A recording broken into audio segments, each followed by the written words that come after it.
also say, I am never consistent with my plans, I can never make my plans work, I buy a new planner and I use it for a couple of weeks and then I just toss it away and put it on a shelf. Does that sound familiar? I think so. If you also struggle with being consistent with planning, I think you're in the right place. So let me give you my top tips about how to be consistent with your planning so that you can use time efficiently in this video. By the end of this video, if you apply at least a couple of these things, you will be getting into the habit of planning your time, planning your life, and you will see your productivity and efficiency going over the top. If you have a friend like me who is really into planning, who loves planning and who plans every day, that friend is your best friend right now. If you want to get into the habit of planning, you have to be around that buddy of yours. That person will be your inspiration and that person could be your accountability buddy. So just be around that person for a while and observe him or her while she or he is planning, and I think that will inspire you. My best friend here told me the other day when I was talking with her about this video, I asked her, what is the thing that got you into planning? And she was like, you. When I see you making your daily plan in the morning or when I see you wrapping up in the evening, I just feel like, oh, I should be doing that as well because she is really productive and I should be as productive. So this is how it is done. If you have anyone like that in your life, just, go close with that person. Just be around that person for a little while at least. Tip number 2, which is my favorite tip, is to put planning into one of your routines. Make it a part of your morning routine or your evening routine, whichever you have, whichever you follow, just make it a part of that routine so you can just follow that routine, and planning is just a step of it and it will come as a part of that routine. It won't feel like another thing to do. It won't feel like you have to sit down for that. It's already in another set of actions that you do every day. I think that will be the best way to actually get into the habit of planning consistently. Tip number 3, make it a game. That's right, make it a game. What you can do is actually to make this planning thing a game, like a tracking game. You can make a table on a piece of paper or on a whiteboard if you want, with 30 or 31 boxes, depending on which month you want to start. And you can fill in those boxes on the days that you actually plan. When you finish making that day's plan, you just go in and color or check off that box of that day. And if at the end of that month you actually colored in or checked off the majority of the boxes, I would say aim for 25. If you manage to do that, reward yourself. Of course, the reward here is that you are a planned person, you made a plan for the majority of the month, so you used your time better, so you're more effective and blah blah blah. But if you want something a little bit more tangible or something materialistic, you can actually gift yourself something that you've been wanting for a while. So you can do this for a couple of months until it sticks, until you don't have to make it into a game. You actually feel like you need to plan, and trust me, it will come.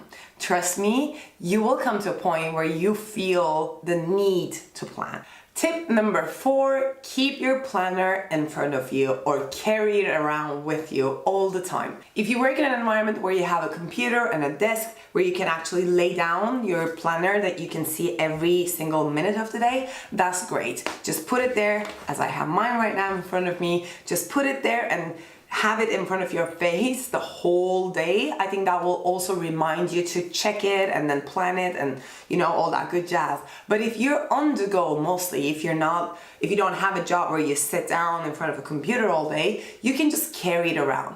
The thing that I want to stress here is that you need to be around your planner, and your planner needs to be with you at all times to be able to get into the habit of checking it and to be able to get into the habit of planning the days, and that being a part of your essentials. This is what we're talking about here. Your cell phone is an essential, your water bottle maybe your essential, but we want your planner to be an essential in your life so that time management and productivity and efficiency and day planning is a normal thing to you, is like a natural thing that you just do. That's what we want, right? So keep it in your purse or keep it on your desk open all the time.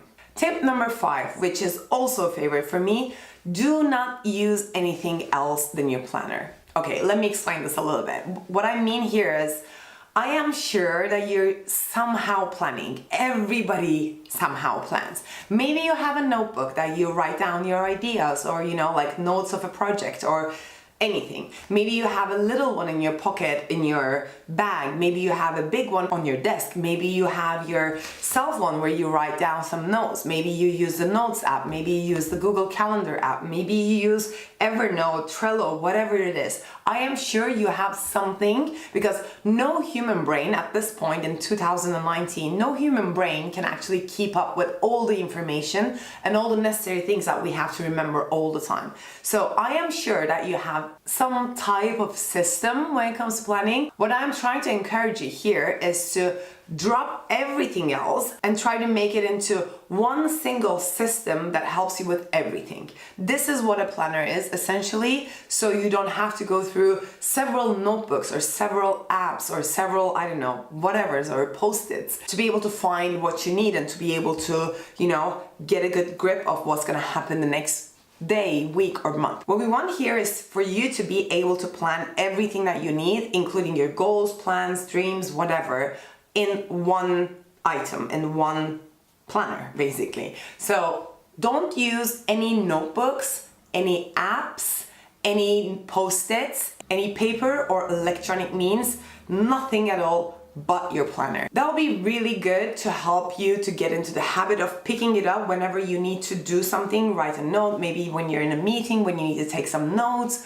or when you want to reach an information that you have to maybe call someone and you don't have the phone number in your phone, but maybe you wrote it on a notebook, but in your planner this time. So you will reach out for the planner rather than reaching out for several different items, and that will get you into the habit of reaching for that one product that we want you to get into the habit of reaching, right? So what I say is, for a period of time, just remove everything else, planning-wise or note-taking-wise, from your life, maybe 2 to 3 months. Just remove them completely and try to bring everything together in one system, in one planner. And I'm sure you'll find this way easier because everything you need is going to be in one place. So if you want to get into the habit of planning, make your planner an essential, a must, a go-to for yourself and for your life. Tip number 6 is to actually get help from your cell phone. You can make an alarm, and this is not contradictory to what I said in the previous tip.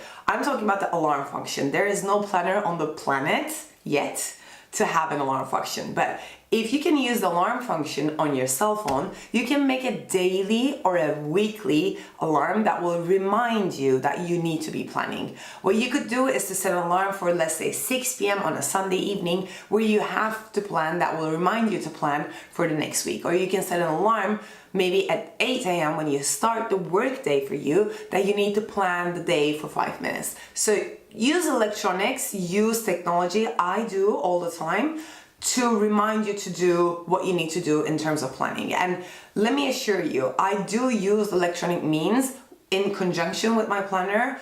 It is not the same thing. It's never going to be the same thing. I am thinking about making another video, and I have made another video about typing and writing, the difference between them and how our brains react to it, but also about electronic planning and paper planning. And I'm just here to tell you, it is not the same and it's never gonna be the same. Make sure that you're using electronic tools and technological developments in your life, which is great, which makes life much easier for everybody.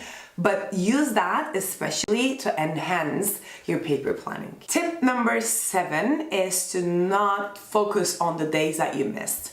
Of course, the biggest problem when it comes to being not consistent with planning, when people don't plan for a couple of days and then they feel like it's gone, I missed the chance, I messed it up and I can't go back to planning.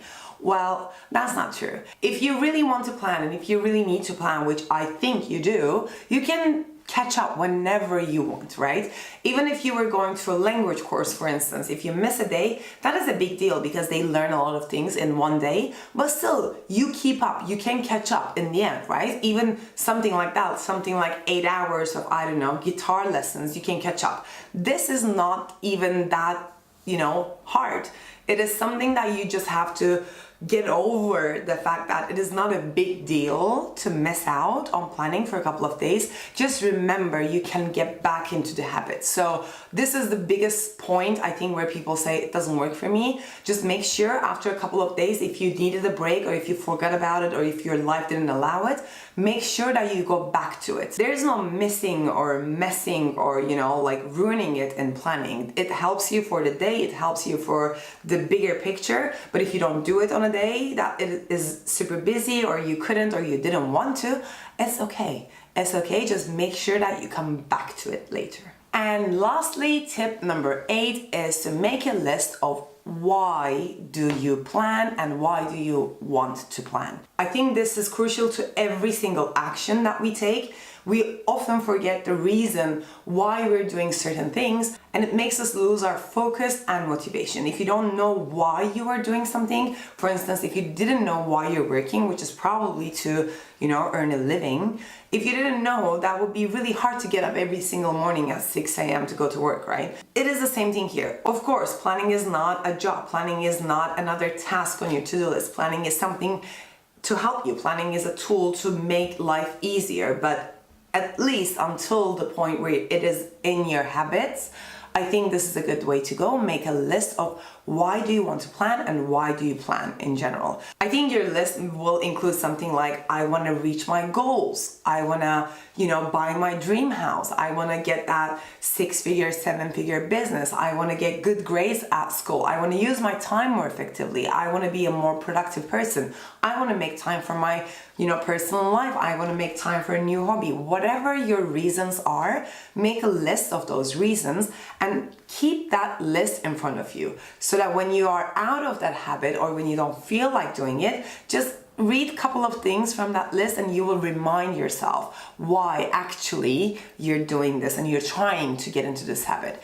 This goes with every single habit that you want to include in your life. If you want to get up early, which is the hardest habit, you know, everybody's talking about this on YouTube right now, how getting up at 5:30 changed my life. I am telling you, it is the same thing. Make a list of why exactly do you want this. Is it because all the YouTubers do it? Or is it because it's gonna bring some value to your life? And if you think there is a value behind an action, and if you write those values down, I think you don't need any more motivation or you don't need me talking about you into it, do you?